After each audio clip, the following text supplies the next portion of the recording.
Boa tarde, bem-vindos à conversa sobre Amy Winehouse, um dia depois dos 10 anos sobre a morte da cantora. O meu nome é David Pinheiro, Vítor Blanciano está aqui comigo para conversarmos sobre a Amy. Vítor, tu escreveste várias vezes sobre a Amy Winehouse. E tu entrevistaste-a. Eu entrevistei-a, mas começo por te perguntar. Tu escreveste várias vezes sobre a Amy e há um tema que é recorrente nos teus textos, que é o tema da fragilidade. Pergunto-te se te lembras da primeira vez que ouviste a Amy Winehouse, o que é que a música da Amy Winehouse transmitiu e se foi de facto a fragilidade, pelo menos um dos motivos porque te interessaste pela música dela? Vou ser sincero, a primeira vez que eu ouvi acho que não lhe vislumbrei essas faculdades, se tu quiseres. Quando a vi pela primeira vez, na verdade foi numa altura muito singular em que de repente a música soul estava outra vez na crista da onda. Havia uma série de cantoras que eram conectadas com a Amy Winehouse, não lembrar da Joe Stone, por exemplo, ou a Norah Jones. Eu vou-te confessar, quer uma quer outra não era propriamente o meu tipo de música predileto na altura. Era música soul que não era propriamente, não faltava-lhe alguma rugosidade, alguma densidade. E portanto, se calhar, eu condicionado por essa ideia, fui ouvir a Amy Winehouse, cujas referências eram essas, na imprensa da época, e achei diferente, mas ao mesmo tempo uma soul leve, demasiado leve. Depois quando ouvi pela segunda, terceira e quarta vez, percebi que estava equivocado e aí sim percebi que ela tinha essa capacidade, como a maior parte das grandes cantoras, que é expor, a sua força é a exposição da fragilidade, de uma espécie de vulnerabilidade, e ela já tinha essas qualidades nesse primeiro disco. Mas tu entrevistaste-a e fala-nos lá um bocadinho sobre isso. Sim, é verdade. Eu tenho aqui o recorte. Eu entrevistei a Amy Winehouse em janeiro de 2007 em Berlim. Vou contar aqui um bocadinho a história do que foi até chegar ao Back to Black, está aqui, que foi o segundo álbum da Amy Winehouse e é o clássico eterno da Amy Winehouse que levou a essa entrevista. Em outubro de 2006, o Rehab, que é o single central, mas não o único, do álbum, saiu globalmente. E foi logo um êxito à escala global. Mas o álbum foi trabalhado inicialmente em função do mercado inglês. Portanto, a editora trabalhou o álbum em função do mercado inglês e foi o grande êxito desse Natal. E só depois é que o álbum foi editado nos restantes territórios europeus e penso que na América também. Sim, a minha ideia é que o álbum foi um sucesso ao ralenti, não foi um sucesso óbvio. O single sim, mas o álbum, inclusive em Portugal, o fenómeno Amy Winehouse foi uma coisa em câmara lenta, foi uma combustão lenta. Foi um copo que se foi enchendo. Mas em Inglaterra foi um êxito imediato. É verdade, muito à boleia do Rehab, e depois sim foram chegando os outros singles. Em janeiro de 2007, portanto com muito frio, eu fui a Berlim pelo Diário de Notícias, onde escrevia na altura, e entrevistei a Amy Winehouse. Não foi uma entrevista muito longa, foi uma entrevista de um quarto de hora, 20 minutos. Havia muitos jornalistas naquele hotel da Alexanderplatz, em Berlim. A primeira impressão que eu tive é que ela se sentia um pouco desconfortável com toda aquela máquina à volta dela, muitas pessoas que ela não conhecia. Eu sentia um pouco desconfortável com isso. Ela não foi de todo antipática, mas foi um bocadinho evasiva. Pareceu-me já um pouco cansada de estar sempre a falar da música e das canções do Back to Black, muito por essa razão, porque são canções muito expositivas, vêm muito de dentro. Portanto, a vida dela está dentro daquelas canções. Aliás, penso que muitas pessoas saberão que Back to Black diz-se, e eu acho que será verdade, quer dizer Back to Black. Portanto, estamos a falar do namorado dela, que foi sempre ali foi sempre o foco das canções. Foi sempre a relação turbulenta com o Blake Fielder-Seydoux. Nós hoje em dia diríamos uma relação tóxica. Exatamente, literalmente. Mas é preciso dizer que na altura, portanto em janeiro de 2007, ainda não havia o conhecimento sobre a Amy Winehouse, que depois se foi acumulando ao longo do tempo e de forma bastante invasiva, no sentido em que se ficou a saber muito sobre a vida dela e não apenas sobre as canções, e portanto havia uma curiosidade que eu diria que era uma curiosidade musical e não uma curiosidade ao nível até dos paparazzi. Eu acho que em Inglaterra talvez isso já se notasse, francamente, estando lá a entrevistá-la e com jornalistas de outros países, já agora com a Mónica Mendes da Antena 3 também, isso ainda não se sentia. Eu lembro-me de nós conversarmos sobre essas questões mais relacionadas com o facto daquele álbum ser um álbum muito biográfico, não é? Daquelas canções contarem histórias sobre ela, mas também sobre essa questão da soul, ou seja, dela repescar alguns clássicos da soul, da Motown, da Stax. Também é preciso relembrar aqui a figura do Mark Ronson, que foi essencial. Sim, neste álbum foi essencial. No Back to Black foi essencial para lhe dar as canções, portanto a roupagem que ela precisava para aquelas histórias. E algumas das canções são canções que os instrumentais já existiam, portanto nem todos os instrumentais foram criados de raiz, digamos que o Mark Ronson adaptou essa linguagem, mas existem, por exemplo, em canções de ska ou de soul da época. Mas foi assim, uma conversa, eu diria que o álbum é inesquecível, não posso dizer que a conversa tenha sido inesquecível, eu acho que já um bocadinho condicionado por essas questões todas de ela, acima de tudo, se querer expressar através do canto, através da música e não exatamente através das entrevistas. E isso leva-me a uma questão, e eu penso que tu também escreveste sobre isso, que é o facto de Amy Winehouse não ser exatamente a primeira figura icónica que tem esse tipo, ou que tinha esse tipo de reservas, de não se sentir exatamente muito confortável a falar sobre a música. Eu tenho a ideia que a Amália Rodrigues era um bocadinho assim, tenho a ideia que a Nina Simone era um bocadinho assim, não sei se a Ella Fitzgerald também não seria um pouco assim, ou seja, há aqui um histórico, sobretudo de cantoras, portanto de mulheres, que se gostavam de se expressar através das canções e em palco também, e eu refiro isto porque no dia dessa sessão de entrevistas, e havia mais, penso que foram mais dias, nós assistimos a um concerto da Amy Winehouse no auge, portanto, numa sala para cerca de 1000 pessoas, assim, um bocadinho parecida com o Paradise Garage aqui, um concerto só para convidados, imprensa e outras figuras da indústria, penso que da indústria alemã, e foi um concerto no auge. A banda excelente, como aliás também a banda, mesmo aqui no Rock in Rio, esteve à altura, mas ela estava muito bem.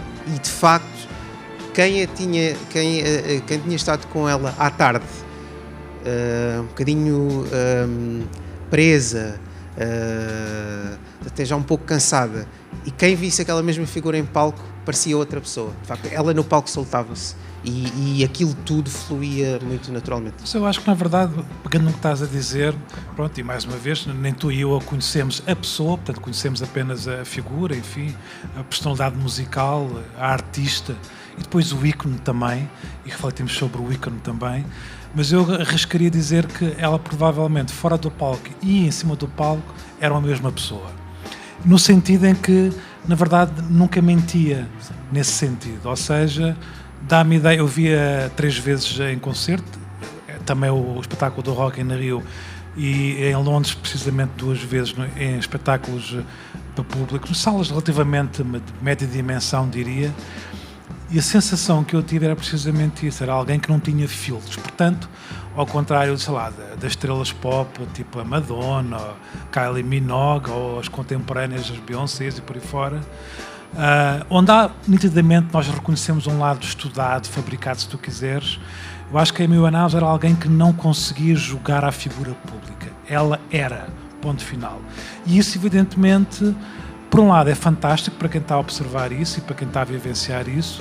Por outro lado, tem custos, pode ter custos enormes, como é evidente, e não é por acaso tu referenciaste uma série de figuras, podemos também falar sobre a Janis Joplin, nos anos 60, a Nina Simone, enfim, ou seja, figuras que na verdade convocam um grande fascínio, porque têm essa capacidade de ser sem mediação, portanto, elas são aquilo que cantam.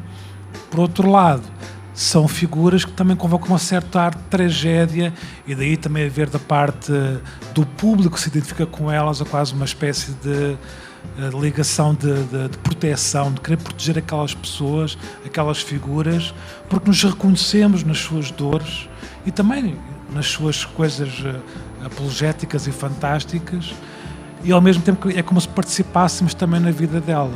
No caso da Amy Winehouse, acho que essa é uma questão muito interessante. Eu mais tarde fiz um artigo que parte um bocadinho da vivência que ela teve em Camden, em Londres, que é o bairro onde ela cresceu, e fiz quase uma espécie de percurso sobre os lugares da Amy Winehouse em Camden, e falei com várias pessoas, e em todas elas havia este misto de, por um lado, um grande fascínio deste género. Ela era como nós, ou seja, havia essa relação de identificação muito clara, muito intensa. Por outro lado, havia também, isto foi depois de 4 ou 5 anos depois da morte dela, por outro lado havia também uma relação de, por exemplo, na zona onde ela vivia, eu falei com alguns vizinhos, e havia quase uma espécie de não quererem que aquela memória ficasse ali. Enquanto que os fãs iam lá continuamente pôr ramos de flores e por aí fora, os vizinhos queriam retirar essa memória dali. E eu percebo isso, porque de alguma forma a memória da Amy Winehouse, desse ponto de vista da figura trágica, é uma figura incómoda também. Portanto, há sempre essa dualidade entre um certo fascínio e ao mesmo tempo uma certa tragédia, que é uma tragédia que na verdade eu também senti, se tu quiseres, nessa fase, aquilo que nós chamamos a fase áurea dela, já é um bocadinho, tem essa dimensão também, porque nos concertos de Londres o que eu senti foi que, no primeiro concerto eu lembro perfeitamente de ter escrito que, de ter gostado imenso do concerto, da sua presença, do seu lado de grande exposição autêntica e da música, mas também senti que já se sentia ali uma espécie de isto a qualquer momento pode ruir. Eu lembro-me de ter comparado isso, provavelmente não fui o único que o fiz, ter comparado essa digressão à digressão dos Sex Pistols dos anos 70, na segunda metade dos anos 70, quando morre o Sid Vicious no decorrer ou no final, no término dessa digressão, evidentemente. Porque havia ali qualquer coisa que era, eu não diria que era um desejo do público, mas havia ali uma relação de fascínio, de tragédia também já. Isso era muito perceptível. Mas respondendo à tua questão, e eu depois mais tarde, ou mais recentemente, se nós quisermos, fiz um artigo sobre isso, que é, passado este tempo todo, será que a Amy Winehouse vai perdurar na nossa memória? Será que ela é um ícone, apesar de ter-se lançado só 2 álbuns ao nível de uma Nina Simone ou de uma Janis Joplin? E a minha questão é, a minha resposta é sim. Na minha visão, porque é uma figura, é um ícone, que é um ícone das redes sociais já, ou pelo menos desse ecossistema digital, porque se nós nos lembrarmos, a Amy Winehouse, a partir de determinada altura, era uma presença diária na nossa vida. E os vizinhos de Camden falavam disso. Eles diziam, ela era como nós, porque havia um lado de identificação, mas também ela era como nós, porque não só a nós a víamos todos os dias, nos pubs e a passar pela rua, como ligávamos a televisão, a internet, e ela estava sempre lá. Os paparazzi, como tu dizias há pouco e bem, não a deixavam. Era uma presença contínua na nossa vida. E por outro lado, do ponto de vista da música, acho que ela perdura também, porque precisamente eu acho que ela abriu um filão, que foi o filão da música soul, que a partir daí gerou uma série de descendentes da Duffy, que deu de se falar este ano também, por questões também trágicas, a Adele, enfim. Sim, em Portugal a Áurea, eu acho. Por exemplo. Depois nos Estados Unidos também, há uma soul mais alternativa, como a Sarah, não é Sarah Jones, bom, uma Nicole Willis de Inglaterra e sim, até a Arlo Parks, eu acho que se pode dizer que... Exatamente, portanto há uma série de figuras que na verdade foram beber ao seu legado. Sim, principalmente a Adele, que é um sim, é o caso mais nítido, talvez. Sim, mas eu voltaria um bocadinho atrás, tu falaste em qualquer coisa que eu acho que é muito importante e que foi, obviamente, além da música ser muito boa, que é a naturalidade dela. E eu acho que foi por isso que as pessoas se aproximaram, e eu acho que pelo menos nesses primeiros tempos em que não houve, em que a relação da Amy Winehouse foi... Acho que também se afastaram, e o paradoxo é esse.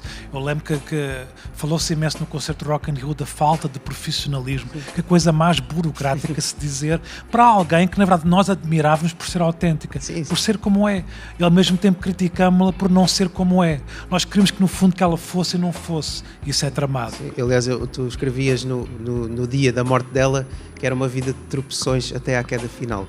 Pois, qualquer coisa desse género. De facto, os últimos anos foram anos em que se falou mais da Amy fora do palco do que exatamente da Amy cantora. Mas o paradoxo, deixa-me só dizer, é precisamente este álbum que é fantástico, como nós sabemos, e que é, ao mesmo tempo que eu definia a relação há pouco com o ex-namorado, ou namorado à altura, como uma relação tóxica, mas o paradoxo é que este álbum é sobre essa relação. E nós gostamos dele porque as canções falam abertamente, autenticamente sobre essa relação. Exatamente, dessa dor, desse sofrimento. E podemos sempre especular, que é um bocadinho como a história do Nevermind do Nirvana, que é, sem essa relação, estas canções teriam saído assim? Seriam possíveis? Provavelmente não. Portanto, mas eu acho que esse primeiro momento em que sai o Back to Black, a relação entre a música da Amy e o público, eu acho que é uma relação sincera, tal como a música dela era muito sincera.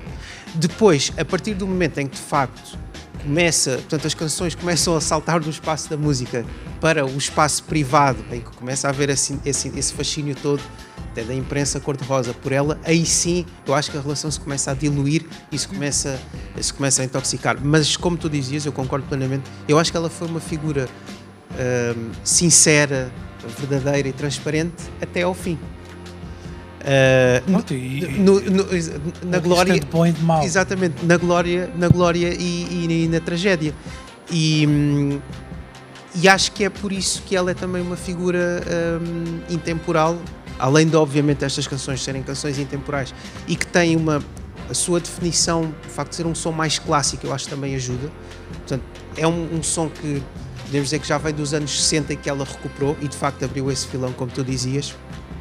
Mas são canções que perduram no tempo facilmente, não têm propriamente, não diria que têm uma carga temporal muito grande, elas conseguem existir em diferentes épocas. Agora, tu levantaste uma questão que eu às vezes me coloco, enfim, não consigo passar do domínio da especulação, que é, alguém como a Amy Winehouse seria possível num tempo como o das redes sociais, em que o privado é público?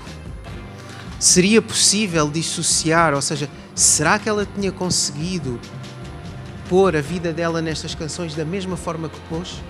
Eu acho que isso é uma questão interessante.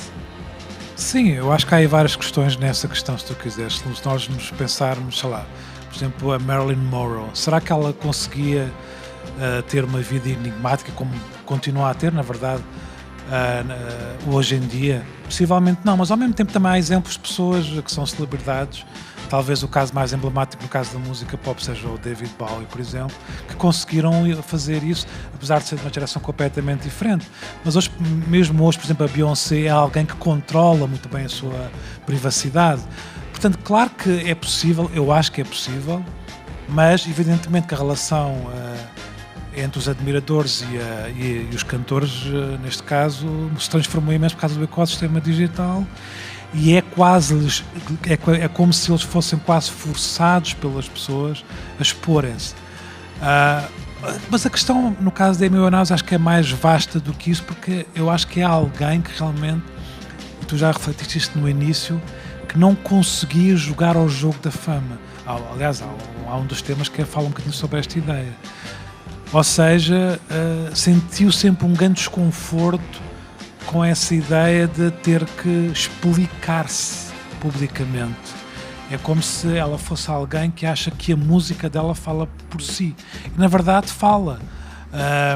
Mas, no tempo em que vivemos, nós queremos sempre mais qualquer coisa. E, evidentemente, que... e há um documentário sobre o Amy Winehouse, não me recordo agora, que é o diretor, que fala precisamente sobre isso. É como se, de alguma forma, houvesse da parte do público, seja o público, a família, o segundo produtor, não o Mark Ronson, mas há o manager, que também é um bocado comentado como sendo o mal da fita. E depois também o público em geral, não é? Que consome todas estas notícias mais vampirescas. Portanto, há uma espécie de pressão pública e há um lado vampiresco em tudo isto. Agora, independentemente de tudo isso, passados os 10 anos, continuo a achar que resta a música, resta a memória, resta tentarmos aprender nós, enquanto público, com aquilo que também, de alguma forma, desejamos, queremos sobre essas celebridades. E acho que há sempre questões que ficam em aberto, e no caso da Amy Winehouse haverá sempre um lado também enigmático, é muita coisa que nós nunca chegaremos lá. E que alimenta o ícone. E que alimenta o ícone. Sim, por exemplo, em relação à música, eu nunca entrevistei o Amy Winehouse, mas entrevistei o Mark Ronson já depois da morte dela, e ele falava muito, nós estamos aqui a falar muito da música soul, mas ela é, ao contrário do que as pessoas possam pensar, era alguém que era muito controle, era um bocado control freak em estúdio. Portanto, a ideia que, até porque, como tu sabes, ela vem, a relação inicial que ela cria com a indústria da música é com o Simon Fuller, que é o criador das Spice Girls. Portanto, é alguém habituado a lidar com esta ideia da cantora que tem que ser uma performer para agradar ao grande público. E ela realmente, se calhar, teve um professor aí logo tramado, não é? Porque ela, no fundo, é exatamente o contrário disso. É uma figura complexa, um bocado maldita, que está nas tintas para jogar ao jogo da indústria. E depois com o Mark Ronson, mais uma vez, aconteceu isso. Só que com o Ronson, eu acho que ele foi uma voz que conseguiu ouvi-la e entendê-la. Porque ele dizia, ela chegava ao estúdio com o disco novo da Missy Elliott, e a seguir com o disco da Billie Holiday, e a seguir com a Sarah Vaughan do jazz. E, portanto, toda essa mistura entre jazz, soul e pop era, no fundo, aquilo que a alimentava, e que, no fundo, era uma espécie de recriação ou sintetização disso tudo, que a tornava tão singular a partir da sua voz, que era fantástica. E até a Patti Smith, uma figura veterana e icónica como nós a reconhecemos, hoje em dia é capaz de dizer que a Amy Winehouse foi das cantoras que ela viu ao vivo que mais adorou. Isso é alguém como a Patti Smith dizer isso tem muito significado. Sim, e aliás isso é uma questão importante, porque é evidente que a Amy Winehouse era uma grande cantora, mas há outras grandes cantoras. A questão era a verdade com que ela conseguia pôr naquelas canções, e que de facto nos fazia sentir que aquela de facto era a vida dela. Ela estava mesmo a sentir aquilo. A questão da rebeldia. Normalmente os ícones, não sei se a maioria, mas acho que a maioria tendem a ser rebeldes. Há quem diga que a Amy Winehouse é o último ícone, e enfim, eu acho que isso também tem a ver não apenas com essa iconografia histórica, mas também com um tempo de comunicação que é um tempo mais fragmentado e que, portanto, tende a ser menos unânime. Talvez a Billie Eilish se possa comparar de alguma forma em termos de transversalidade a alguém como a Amy Winehouse, assim, no período mais recente. Mas, por exemplo, a Adele não tem esse tipo de carga iconográfica, não é? Mas a Amy Winehouse tinha esse tipo de rebeldia. Achas que também é a rebeldia, também foi a rebeldia que alimentou o ícone, que criou esses enigmas todos à volta dela? Achas que para ser um ícone a rebeldia é quase um mantra indispensável? Como é que olhas para essa questão? Não sei, eu acho que essa rebeldia somos nós que a colocamos em cima dela. Portanto, eu acho que ela não era rebelde por uma atitude estudada, e aí diferencia-se de muitos outros rebeldes da história. Eu acho que, mais uma vez, e vou-me repetir, eu acho que ela era, ponto final. Portanto, não tentava parecer, seja lá o que for, inclusive é uma rebelde.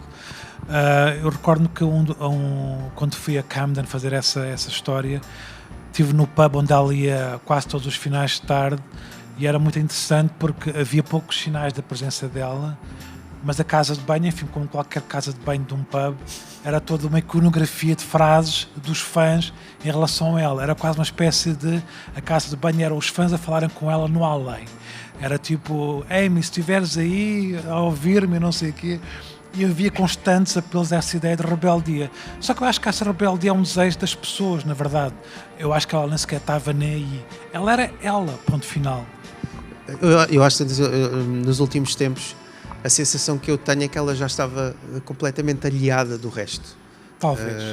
E que, portanto, tudo aquilo, como tu dizias, tudo aquilo que acontecia à volta dela já era mais uma construção. Sim. Nossa, na verdade. Nossa, exatamente. E, aliás, pegando aqui no tema do filme, e essa reportagem que tu fizeste quando o filme estreou. Exatamente. O filme, eu acho que é um filme muito sobre isso, ou seja, não é apenas um filme biográfico que pega em factos, não, ele conta uma história, ele tem um ângulo. E o ângulo é precisamente esse de nós olharmos para ela. Sim. E, aliás, há uma, vamos dizer que é o subtexto do filme, que é quase a sociedade assistiu ao fim da Amy Winehouse. Também partilhas dessa perspectiva que quase que nós fomos espectadores de uma história que tinha um fim, que era um fim anunciado, sem que se tivesse feito propriamente nada de extraordinário para evitar que esse fim acontecesse. Eu acho que essa ideia acontece depois do fim, ou seja, é-nos relativamente fácil, para mim neste caso é relativamente fácil dizer que sim, tal como nos é fácil dizer que o David Bowie pode ter preparado o seu fim, enfim. Até nós estamos aqui a preparar o fim também da nossa conversa. Portanto, claro que sim, que há um lado em que a partir de determinada altura, e nessa última digressão que ela fez, falou-se imenso sobre isso, mas tem a ver com essa duplicidade da nossa relação, que é, por um lado, um grande fascínio, e por outro lado, é um bocadinho também essa ideia que, ok, ela é uma celebridade, mas também cai. As celebridades também caem. E isso é uma coisa que também, de alguma forma, passo a ambiguidade, também nos fascina. Isso é terrível ao mesmo tempo. E acho que é uma boa forma de fecharmos esta conversa. Já agora, obrigado, Vítor. Obrigado eu, David, e obrigado, Fernando. Obrigado. Aproveito só para dizer que já está nas lojas um álbum de remisturas da Amy Winehouse, de remisturas quer do Frank, quer do Back to Black, que saiu para o Record Store Day. Ficamos à espera se haverá ainda mais material da Amy Winehouse por editar ou não. Ela não é o príncipe, mas nunca se sabe. Nunca se sabe. Obrigado.